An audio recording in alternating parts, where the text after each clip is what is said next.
Sebelum memulai video, izinkanlah saya untuk memperkenalkan diri. Perkenalkan, nama saya Freyadita Ikhliman Safa dengan jurusan Desain Komunikasi Visual kelas B dengan NIM 22027009. Pada kali ini, saya akan memaparkan materi tentang timeline Art Nouveau. Sebelum memulai, tentunya saya akan menjelaskan Art Nouveau-nya itu sendiri. Art Nouveau adalah aliran yang berasal untuk memenuhi kebutuhan gaya hidup. Sangat tidak mungkin untuk tinggal di dalam rumah bergaya Art Nouveau tanpa furniture yang bergaya Art Nouveau pula seperti peralatan makan, perhiasan, dan lainnya. Para desainer memusatkan gaya Art Nouveau di beberapa kota di Eropa, termasuk Brussels, Nancy, dan Paris. Di Brussels, aliran ini secara aktif dikembangkan dengan bantuan Victor Horta dan Henry van den Velde. Art Nouveau sendiri adalah bentuk seni total yang berarti bahwa pengaruhnya dapat dilihat di berbagai halus dan dekoratif seni, arsitektur, furniture, ilustrasi. Terinspirasi oleh bentuk melengkung, organik tanaman, dan juga bunga.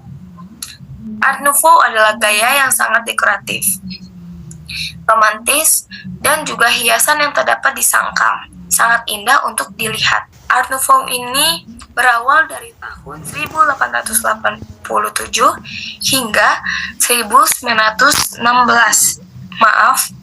Hingga 1918. Pada awal 1887, zaman ini merupakan pergerakan revolusioner yang dimana adanya pembatasan yang tegas antara seni murni dan seni terpakai. Art Nouveau lebih menitik beratkan pada konsep pemahaman kehidupan modern dan metode produksi. Seniman diharuskan berkreasi mulai dari arsitektur hingga furniture design, sehingga seni merupakan bagian dari kehidupan sehari-hari. Keindahan dan harmoni merupakan bagian dari kehidupan keseharian. Seniman turut serta membuat kehidupan manusia lebih indah. Art Nouveau sangat mempengaruhi perkembangan gaya De Stijl Belanda pada 1920-an dan sekolah Bauhaus di Jerman 1920-an. Baik, bisa dilihat bahwa pada 1887 ada pavilion Güell yang menampil teknik tren cadi yang diselesaikan oleh Antoni Gaudí di Barcelona. Lalu lanjut ke 1892, yaitu Casa Botines sudah diselesaikan oleh Antoni Gaudí dan Laurence Matamé Appido di Leon. Nah, kalau kalian melihat poster yang di sini, nah itu adalah Munich Secession, Jerman Munich Secession. Adalah sebuah asosiasi seniman visual yang memisahkan diri dari arus utama asosiasi seniman Munich pada tahun 1892 untuk mempromosikan dan mempertahankan seni mereka di hadapan apa yang mereka anggap sebagai paternalisme resmi dan kebijakan konservatifnya. Mereka bertindak sebagai bentuk kooperasi, menggunakan pengaruh mereka untuk menjamin kelangsungan hidup ekonomi mereka untuk mendapatkan komisi pada tahun 1901. Asosiasi ini terpecah lagi setelah beberapa anggota yang tidak puas membentuk klub Phalanx. Pecahan lain terjadi pada tahun 1913 dengan berdirinya New Munich Secession. Pada 1893 ada poster Galeri Grafton yang digambar oleh Eugène Grasset di Paris. Pada poster ini, Galeri Grafton sering disebut sebagai Galeri Grafton adalah sebuah galeri seni di Mayfair, London. Dealer seni Prancis Paul Durand Ruel menunjukkan pameran besar pertama lukisan impresionisnya di Inggris pada tahun 1905. dua pameran karya post-impresionis Roger Free yang dikenal pada tahun 1910 dan 1912. Keduanya diadakan di galeri tersebut. Pada tahun 1895, ada majalah Pen yang didirikan dan diterbitkan oleh Otto Julius Bierbaum, Julius Meyer-Grave, dan Richard Demel di Berlin. Atau bisa kita sebut dengan Pen, adalah majalah seni Jerman yang berbasis di Berlin. Diterbitkan oleh Koperasi Seniman, Penyair, dan Kritikus Pen, berfokus pada sastra, teater, dan musik.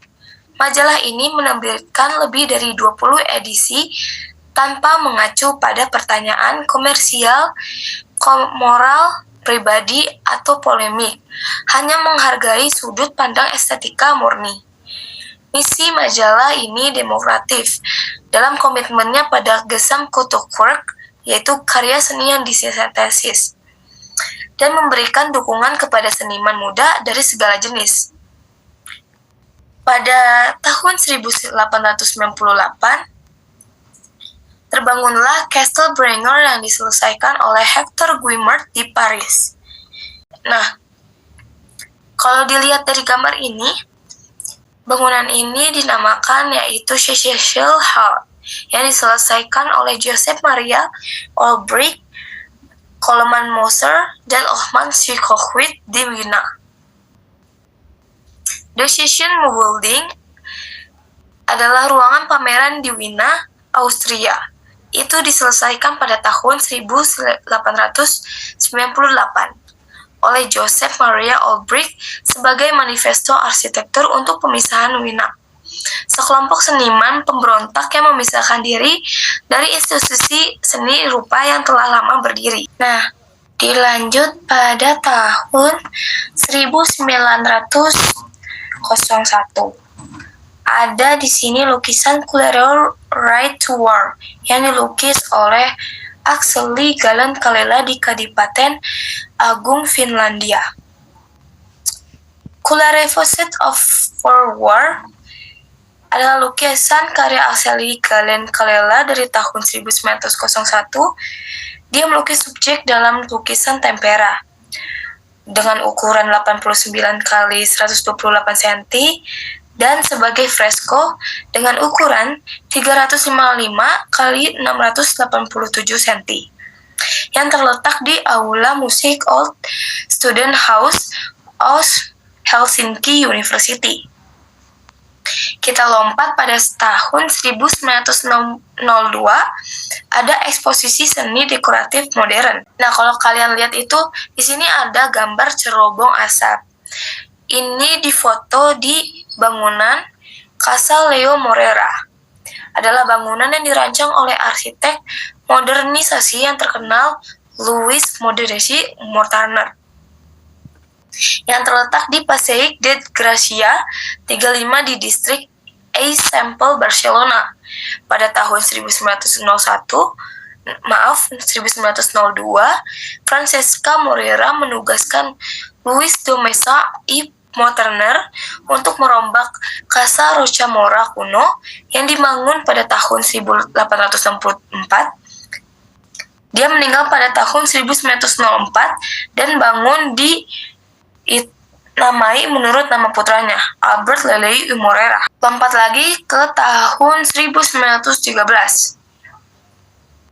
Ada galeri Güemes yang diselesaikan oleh Francisco Gionetti di Buenos Aires. Nah, di gambar ini termasuk Art Nouveau ya, karena ada dekoratifnya, unsur dekoratif.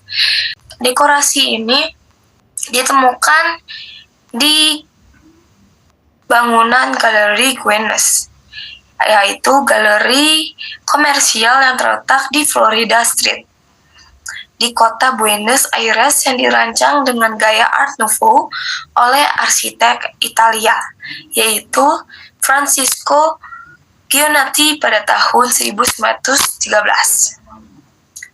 Dilanjut pada 1916, ada mural mozaik kaca favorit Dream Garden yang dibuat oleh Maxfield, Paris, dan Louis Comfort Tiffany di Philadelphia. Nah, mural mozaik ini terbuat dari kaca.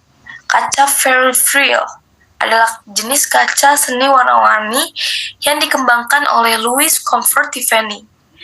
Dia mematenkan proses ini pada tahun 1894 dan pertama kalinya memproduksi kaca untuk pembuatannya pada tahun 1896 di Queens, New York.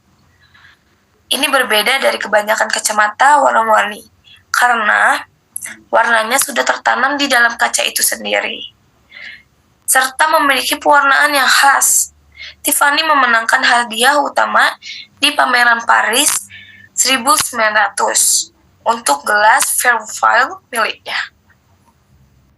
Dilanjut pada 1918, ada Louis de Marnay Yves Montagnier membangun rumahnya sendiri di Canet de Mar. Kalau kalian lihat sendiri, dia ngebangun rumah dengan unsur Nouveau di dalamnya. Dilihat dari cerobong asapnya, dia mendekorasi sebuah desain yang berunsur Art Nouveau. Segitu saja dari saya yang telah memaparkan materi timeline Art Nouveau. Mohon maaf bila ada kesalahan kata. Wassalamualaikum warahmatullahi wabarakatuh.